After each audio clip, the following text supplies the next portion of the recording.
may be, we have to understand fundamentally what's making us want to beat ourselves up.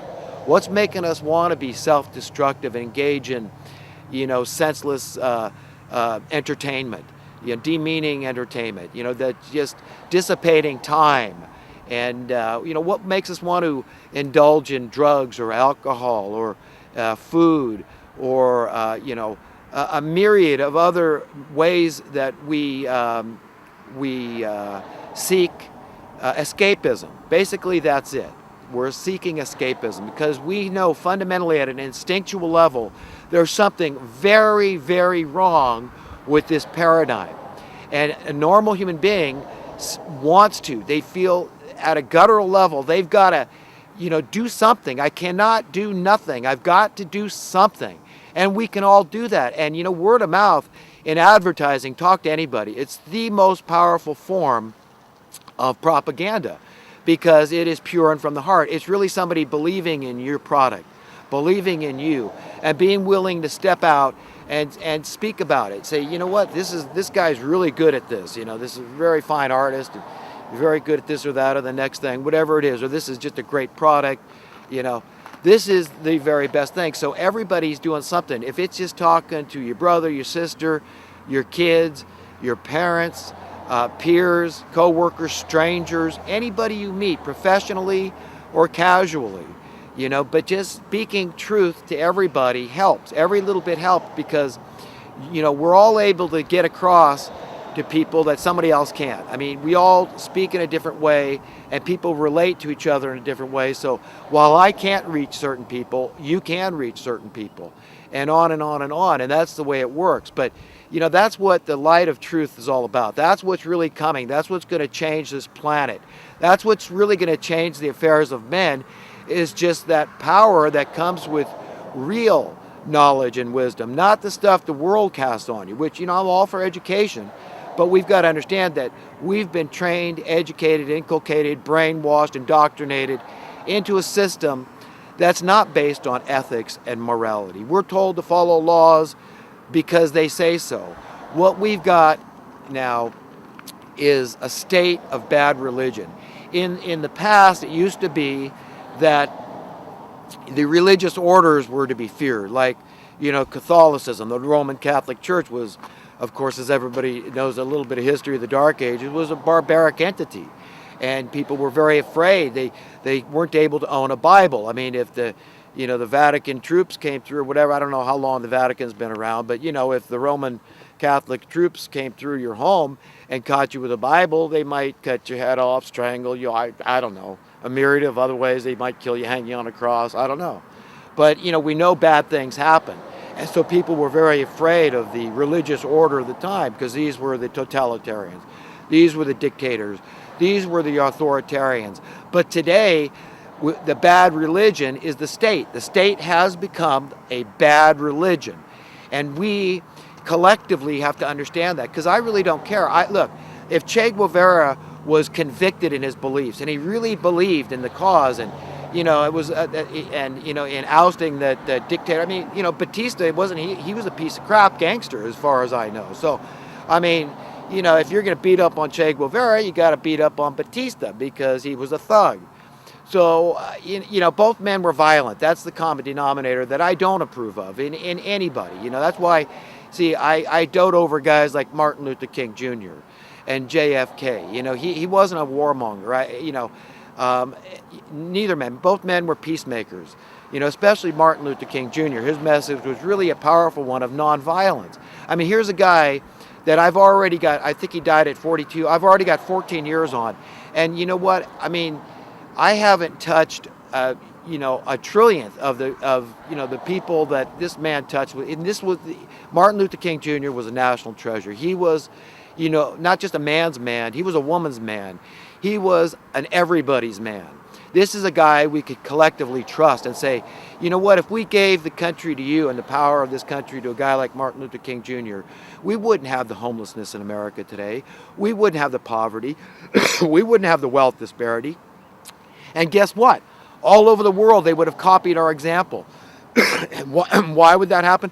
America, being militarily The most powerful country in the world is the reason we're the world reserve currency. So if there's going to be positive economic changes taking place in the world, they have to be established in the most powerful country in the world, militarily speaking, and that's America. So people got to understand how powerful it is when guys like Martin Luther King Jr., guys like JFK come out and, for ending poverty, and JFK with the sound currency. If you understand how that really challenges these evil monsters that are running roughshod over humanity by creating these draconian, Nazistic, fascistic policies that we all have to live under, whereby the state is now merged with private interest, because that is, from my understanding of fascism, it's not just about Nazism, but it's about the state colluding with private interests, and that is definitely what we've got. And I can show you very clearly in the housing market how that's been taking place. And I can tell you, and here's the coin that I've termed, it is chain reaction inflation. And understand that if somebody is manipulating markets and jacking up prices of any commodity, that is objectionable, particularly when that commodity is an essential human need. In fact, I really don't care if people want to play games with capitalism, calling it under the guise of capitalism, manipulating markets of gold or silver, automobiles or electronics or trinkets of any kind, niceties. Have to it, have fun with that, okay? But you're not going to get far, because what happens is, because nobody needs those things, you end up with this huge oversupply. And, for people to compete, they've got to lower their prices until their product starts selling. Okay, that's just supply and demand. You've got to understand the distinction between supply and demand, which is true capitalism. It's a free market idea where you find natural price points. And you find, it involves things like progressing, and equipment that makes the work easier. It's easier to manufacture goods and to be productive and to supply, not only the needs of a society, but the wants and a superfluity and excess of those things, so that your burden goes down. You see, that's what you want. And the way your burden goes down is with your currency going up in buying power. That is the natural state of things. That is progress. But when you see market manipulators and the government working with them, and why does the government work with them? To drive up real estate prices, because of the taxes. It's all about the money, the property taxes.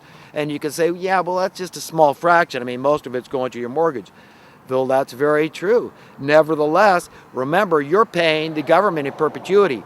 Someday you could hope to be paid off your mortgage, but you're never going to be paid with the government. In San Francisco, if you purchase a home cash, you say you got $1 million and you just say, go out and buy straight up, I'm going to go buy a median price house here in San Francisco. Remember, forever and ever, you will pay the property tax. And even at a meager 1% annual taxation rate on that property, assessed value, whatever, at that $1 million, that's still over $10,000 a year. Forever. So who really owns the property? The government, the state. And it's a bad religion. You understand? And, you ever heard of taxes going down? This never happens. The whole game is rigged. The entire system was built to fail. It really was. Because these people at the top, they don't want solutions. That's as easy as that to get through our heads.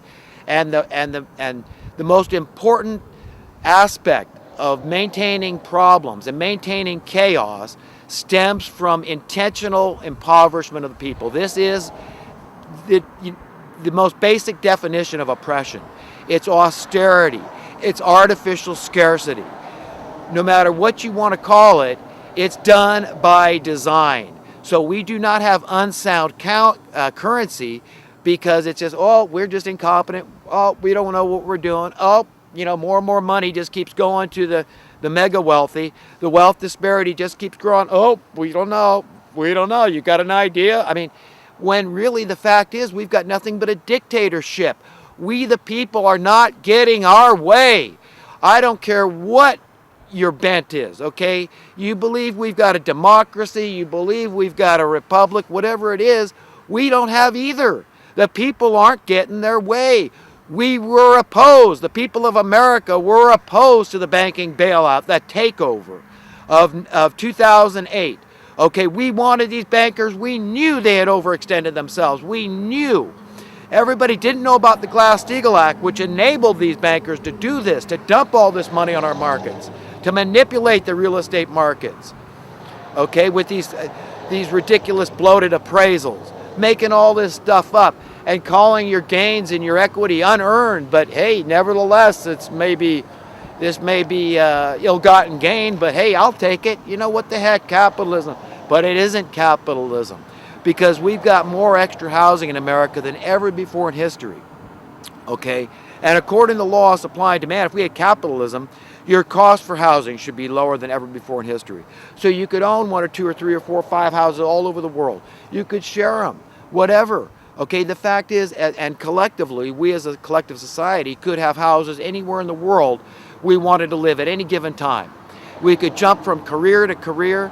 You know, being a jack of all trades wasn't a bad thing anymore, because, you know, who knows what you're good at if you haven't tried it. So I know I'm good at a lot of things, so big deal. A lot of people are. And a lot of people are much better at all those various things I'm good at, but nevertheless, I enjoy doing them, and it's nice to know I can do them.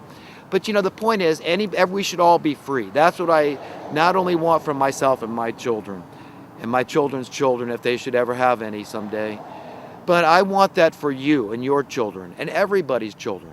So I'm not trying to take away from anybody. I want us to understand, really step back and look at this big picture. Okay, we were born, we know this much, on a planet. Whose planet? We've got to ask ourselves these fundamental questions. Whose planet were we born on? Okay, and what we're trained to believe is that it belongs to the rich people that own they already bought it, so hey, it's all in private hands now, and you know, you got to pay a toll when you cross the bridge. You know, they've trained us to believe this stuff. You got to pay your taxes. Okay, you know, you got to pay this cost of living. So you've got a governmental entity. We're told you got to pay your taxes to the government. But we're also taught that we, the people, are the government. So the whole thing doesn't make any sense. It flies in the face of logic right there. And then this cost of living, what's that?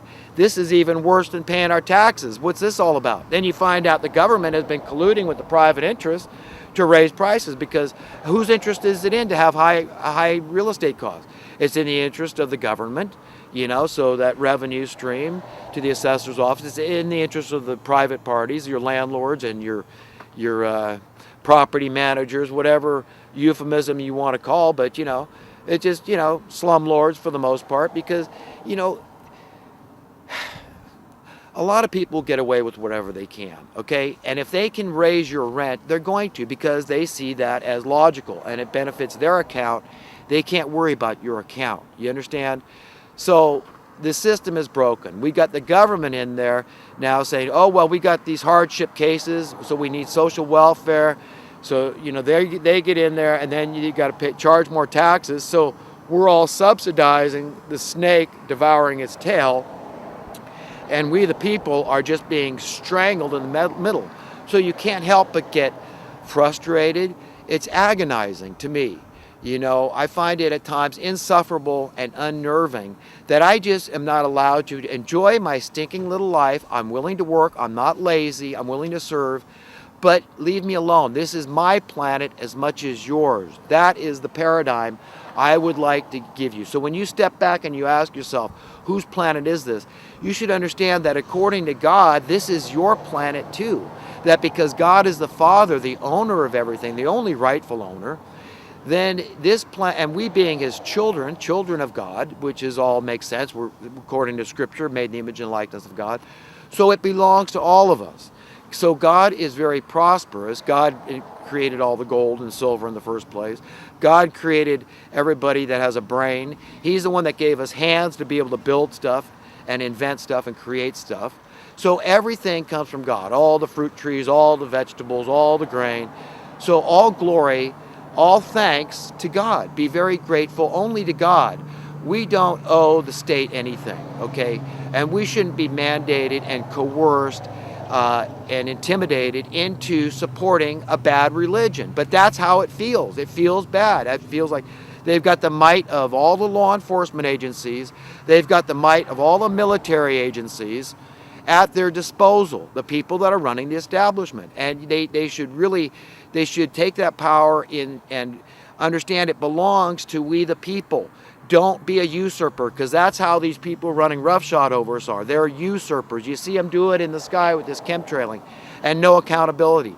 That's how they roll. There's no accountability. So it is emblematic of the way these people operate. Okay, they're not accountable to anybody. There is no God. The mind of the evildoers of this world and the mind of God are at